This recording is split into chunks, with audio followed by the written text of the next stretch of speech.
Hey guys, it's Kay from KS Anonymous, and I am back today with another episode of r/Am I the A-hole or r/AmITheA.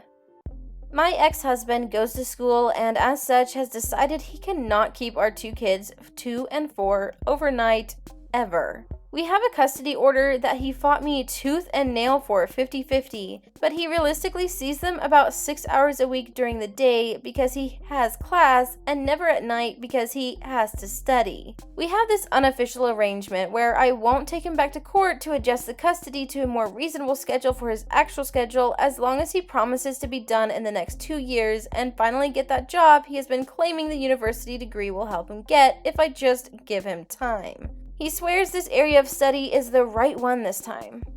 This is his 4th tray at college. He has 2 bachelor degrees and an associate's. He has no job. He has been a full-time student for most of our relationship apart from the 6 months he worked at my workplace.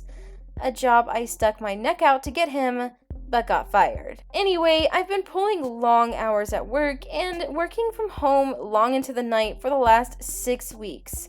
I am tired. I had been asking him to take more time so I could catch up on some sleep. He said his class load was too much and that he could maybe do an extra hour or 2 during the day. How long of a nap do you need? But when the kids are gone, I do more than just nap. I work, I clean, I run errands I can't take them to. I go to the gym. I pee in peace. I shower without having to ask repeatedly if they are okay from the bathroom. I got tired of it and last weekend told him that I had scheduled a medical procedure for Monday and Tuesday. He was hesitant to because he said he had some studying. He eventually agreed after some nagging from me. I took the time off work. I told the kids mommy is fine and she will see them Wednesday. I packed them snacks and spending money. I made sure they had all they needed and then I checked myself into a hotel downtown and slept. I checked on them occasionally via text with my ex. They were having a tough time of it. I felt bad, but also I needed this. I was going to crack.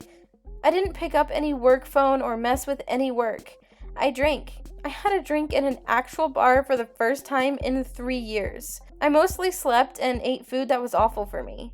Tuesday I felt guilty and almost caved and went to sweep up the kids. They called at bedtime wanting me to come get them. Wednesday morning, I left feeling refreshed but guilty. What if I had died? What if I really have to have a medical procedure in the near future? I could have told the truth and just asked for a vacation, but then my ex would not have taken the kids, and my workplace might have tried to guilt me into working while I was away. A vacation with the kids wouldn't have been the same. I don't think I'm an a-hole for taking the time. Am I the a-hole for lying, though? I don't think it was a good idea to lie, about something that serious. Honestly, I don't think it should have gotten to that point, if that makes sense. Obviously, this guy is full of crap. He clearly doesn't have a whole lot of direction in his life. He has way more than enough education to get him a job. Most places don't even make you use your bachelor's degree. They just want you to have one. So he could easily have a job in many different areas. I mean, I understand wanting the expertise behind it, but sometime you gotta grow up. And he has 2 children. He fought for 50-50 custody, and he's not doing that. And if I were her, I wouldn't sit there with that cute little agreement that they haven't, set in stone, that she won't take him back to court. No, take him back to court, make him have his stuff changed, make him pay the money that he'd probably have to be paying in the case that he didn't have that kind of custody, and then he can have it changed when he changes his schedule and can actually keep up with it. If he could step up and say, I'll pay for childcare for them for the hours that I'm supposed to have them, but I can't have them because I'm studying, then sure, if you want to keep your off-the-books agreement, whatever. But he's clearly not going to do that. He clearly, he's not being a parent, in my opinion. And I don't think it's a good idea to say you have a medical procedure. But at the same time, I don't want something bad to happen to the children because you lose your mind, and your ex is clearly childish. So, were you the a-hole for lying? Only kind of, honestly. I feel like he kind of drove you to that point, obviously, but I really think you guys need to get that settled. That's just absurd to me. My brother has been dating this chick for like 5 years. She's quiet and barely talks to the family except for my mom when she comes over. My mom says she's just shy, but she seems standoffish and uppity. I'll come right out and say I never really liked her. She's in grad school living off her daddy's money while my brother has a high-paying finance job. It looks like she was just trying to find a new paycheck for when her dad stops covering everything, and she's using my brother for that. My brother arranged a massive proposal where both families and all their friends would come celebrate after he proposed. She really ticked me off at this celebration.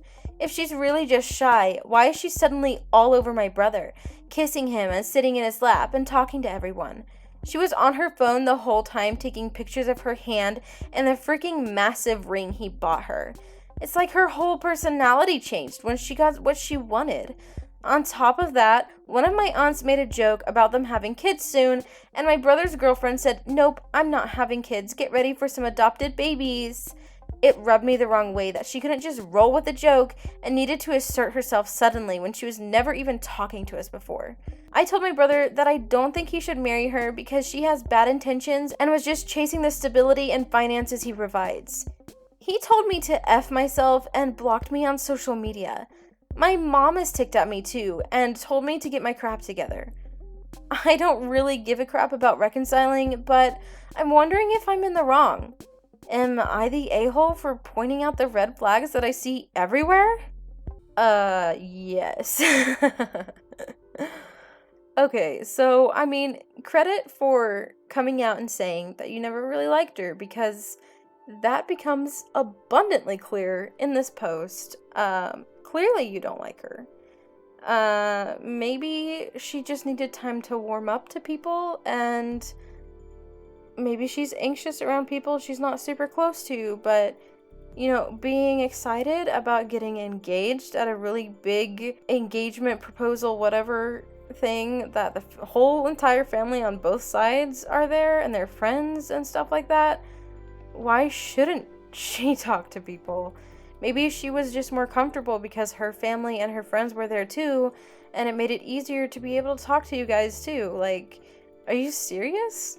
And typically people who already come from money don't have to seek someone out for their stability and job. That doesn't make a lot of sense. So I really think that you are heavily biased. I don't know if you feel protective over your brother. Maybe you feel like you're going to lose him and you're just kind of like looking for anything that would possibly mean that, you know, this girl isn't for him. I don't know, but yeah, you kind of are an a-hole in this situation. All of the siblings and spouses do not like my brother's new girlfriend. She's 25, no high school education, no job, no motivation to look for a job, sits around playing, drinking wine, and smoking weed all day, is functionally illiterate, dropped out of school at 15 to go pursue a modeling career in New York, but then became homeless and started banging guys for rent money, lied to us about being a stripper, etc. This doesn't really matter, it's my brother's business, but it just sucks hanging around her because she's a vapid, temperamental brat. What is really ticking me off is that I think she's trying to scam my mom. My mom is a sweet, sweet lady and always tries really hard with my brother's girlfriends so as to incentivize them to stay with my brother. This girl doesn't drive, so my mom takes her every week shopping together, get nails done, have lunch together. They are very close.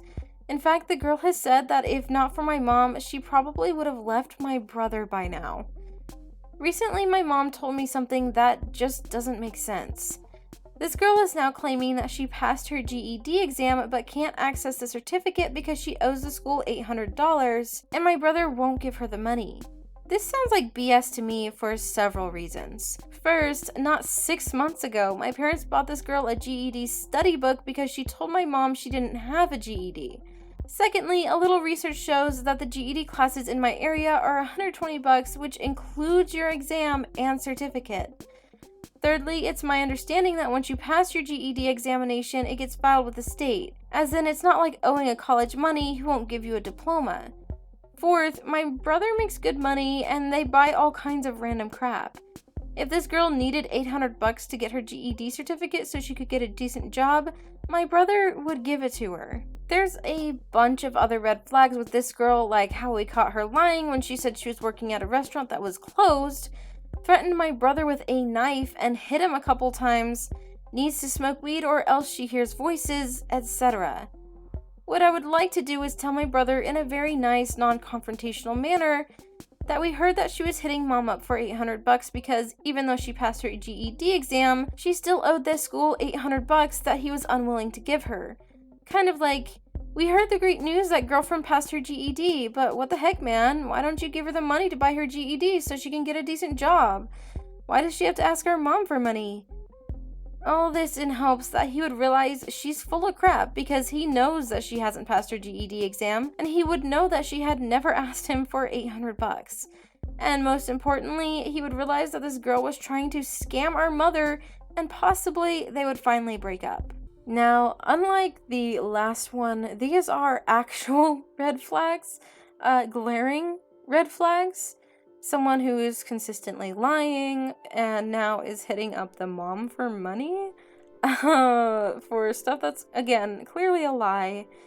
And then says things like if it weren't for her mom, she wouldn't be with the guy anymore. It's probably because the mom pays for things. Getting your nails done is not cheap, and who wants to bet the mom is paying for them both to get their nails done? Ugh.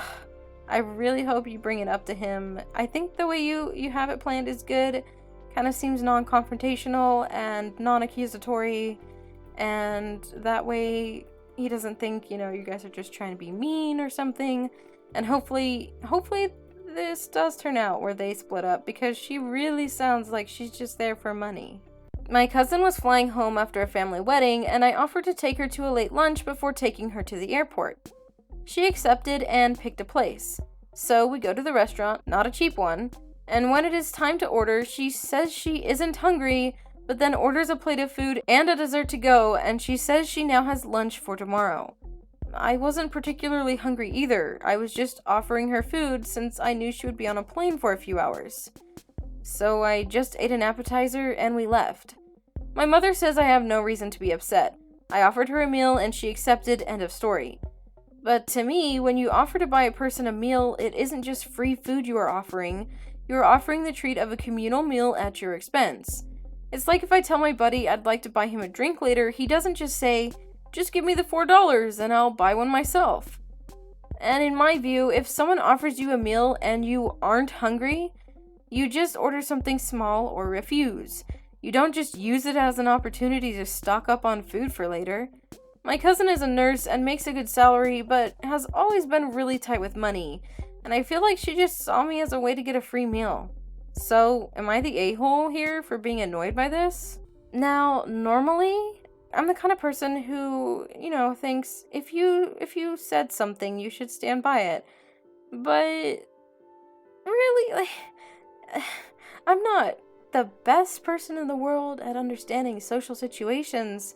But, even I understand that if someone offers you food and you're not hungry, again, you probably should decline because it'd be rude for them to spend their money on you when you're not going to eat it. Or, like they said, just get something small and enjoy the time with them. And if I were you, I'd also mention that you're not that hungry, but if they wanted to hang out and eat something before going to the airport or whatever, it'd be, would it be okay if you just got something small or something like that? But yeah, but just to be like, oh, and then picking the place. You picked the place and then you wanted a to-go meal and a dessert? That's just trashy. I think that's just trashy. So no, I don't think you're the a-hole for being annoyed by that. Your cousin's kind of trashy in my opinion. But that's just my opinion. So everyone watching, let me know your opinion about these stories in the comments below. If you enjoyed this video, go ahead and drop a like. And if you ever want me to read one of your stories in one of these videos, go ahead and hit me up at ksanonymous@gmail.com. I'll talk to you in my next video. Bye!